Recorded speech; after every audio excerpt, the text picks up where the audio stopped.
Felipe Martinez is one of the judges for this year's competition, and Sharon and I thought we'd get some perspective on what it was about these four presenters that caught Felipe's eye and why the overall topic of race was selected. Felipe, welcome to The Art of the Matter. Thank you. So I'm curious, why is talking about race risky? How does it fit with the theme of risk? Well, I think that one of the things that the Spirit in Place Festival wants to do is to get people engaged with one another.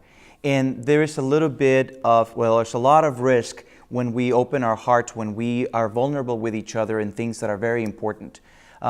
Race and conversations about race can have that environment of risk, that environment of opening up oneself and being vulnerable about one's feelings or one's perspective. And so the festival is trying to have us as a community think about things that might be risky, that might be leaps of faith, so to speak. And talking about race gives us the opportunity to sort of act out that possibility. What would it look like for us to move the dialogue forward when we delve deeper into the concept of race? Felipe, in this risky conversation about race that the four competitors have brought their ideas to the table, and they'll be competing and finding out that night who wins the $20,000 prize. But to get to this point, there were actually a number of different groups and organizations that applied. Is that correct? There were 43 applicants, wow. Both individual applicants and organizations applying. Of those, 11 became sort of our main first cut. And then from those 11, we interviewed them individually, and from there, 4 rose to the top, and they're the 4 that will be expressing their or sharing their project that night on November 1st. Can you share with us some of the things you were looking for when you narrowed it down to those top 4? We wanted to make sure that there was good collaboration, not just with that individual or organization, but with other groups in the community. We wanted to make sure that there was really a delving into a new way to understand race or to talk about race, that it invited dialogue, that it invited civic conversation.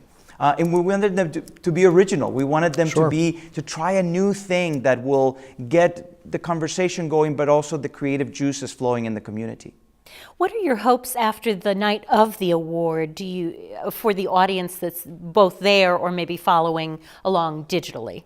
This is one of those cases where it's like the gift that keeps on giving, because not only will we come and listen to 4 great ideas, great projects, the conversation will start in that sense publicly then, but then over a year, as they implement this project, we will get to see them and follow them and connect with them, and then for some, in each one of the projects is different, to have a very public presentation of their connecting with the community and their findings and their challenges to us. And it's certainly possible that even though one of these ideas is going to get the award, the other 3 may get support from other sources. It would be great if it awoke the imagination of other folks that might want to be supportive of these ideas. Excellent. Well, Felipe Martinez, thank you so much for coming on Art of the Matter, and best of luck with this project. Thank you so much for your support.